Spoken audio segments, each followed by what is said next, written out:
It isn't fair, Iida whispered under his breath as he sat in the waiting room, powerless to do anything. You can see him now, one of the nurses announced. Without so much as a second thought, Iida jumped to his feet and marched into the room, worry and anger plastered all over his face.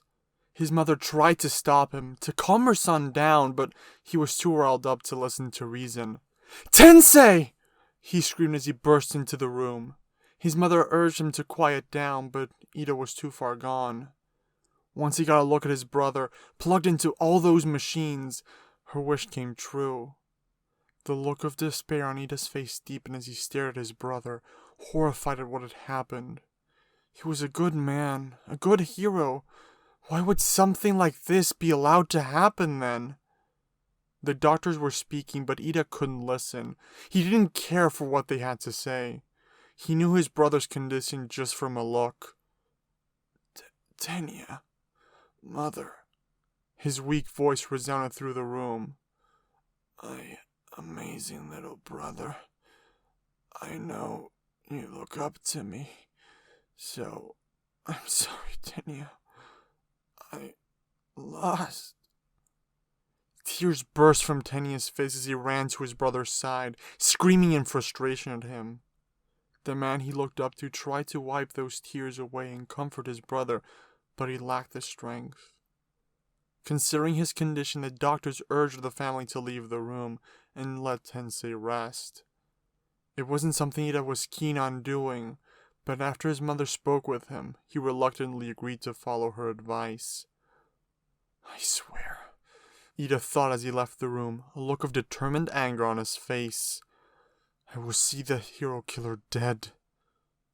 For the next 3 days of break he got from UA, he stayed by his brother's side, his resolve only becoming stronger as he did. It was then that Tensei delivered the news. He wanted Iida to take on his name, a declaration which almost broke Tenya. If he inherited the title of Ingenium, that would mean the death of Tensei's version of the hero. It was his brother's wish, but Tenya wasn't ready to see his hero career die. Of course, everyone experienced the days of rest differently. While Iida suffered, most students spent the time resting and enjoying themselves after such hard-fought battles. Toroki, after his loss, had a revelation. The dream he had while unconscious sparked something within Toroki. He wouldn't be able to continue with half measures. He needed to use his fire side if he wanted to win, but before doing that, there was someone he had to talk to. Frustrated at his loss, Boku spent the time training, spending every spare second either practicing with his quirk or reviewing strategies and ideas. The winner of the sports festival spent the time off relaxing. However, he still trained daily, practicing the different types of bending and trying to further his understanding of them. He was primarily focused on practicing water bending.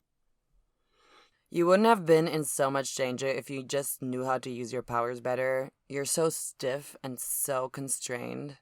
You're so stiff, so constrained. The words from the woman he met in the USJ still rang in his head, motivating Izuku to keep at it. He didn't want to feel as powerless as he did at that moment again. Didn't want to see his friends hurt because of his inability to use his quirk. There was a lot he didn't understand, but he could work on it. Once the sun started setting on the second day off, Izuku left the forest area he usually practiced in, returning to his house where he intended to do more research on the elements. Practicing was important, but he also knew that deepening his understanding of the elements and how his abilities work would also result in improvement. Once he reached the apartment, he spotted a couple letters sticking out of the mailbox. He grabbed them and inspected them as he entered the house. They were his prize for winning the sports festival, 2 full-paid tickets for the upcoming iExpo. Excited, Izuku approached Inko, who was preparing dinner, and explained the situation to her. So you wanna go? He asked, not knowing what to do with the spare tickets. Sorry, Zuzu. I think I have something planned for that week, came the reply. You should take Baku or one of your new friends. Izuku started thinking of his mother's suggestion. The expo was quite a ways off, so he didn't have to come up with a decision yet. Still, he wondered who he should give the spare ticket to. Iida? Bakugo? Maybe Uraraka? That night, the strange woman, Mizuchi Misao, appeared in his dreams once more. Once again, Midori found himself in a white, empty room. He looked at himself. Strangely enough, he was wearing his hero costume. After taking a good look, he studied his surroundings, finding nothing there. I remember this place, he whispered, the landscape forming around him as the words left his mouth. Mountains spread from the ground around him, a lake flowing into view. Greenery grew in an instant, grass and trees alike.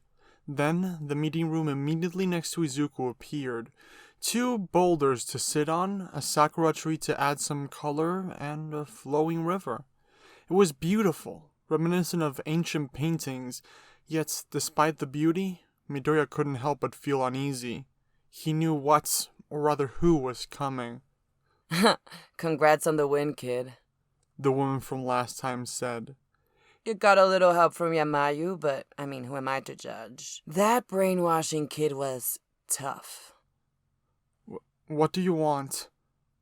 Really? That's all you have to say? Kinda harsh, don't you think? Izuku didn't answer, looking at his previous incarnation with an apprehensive look. The gaze conveyed all she needed to know.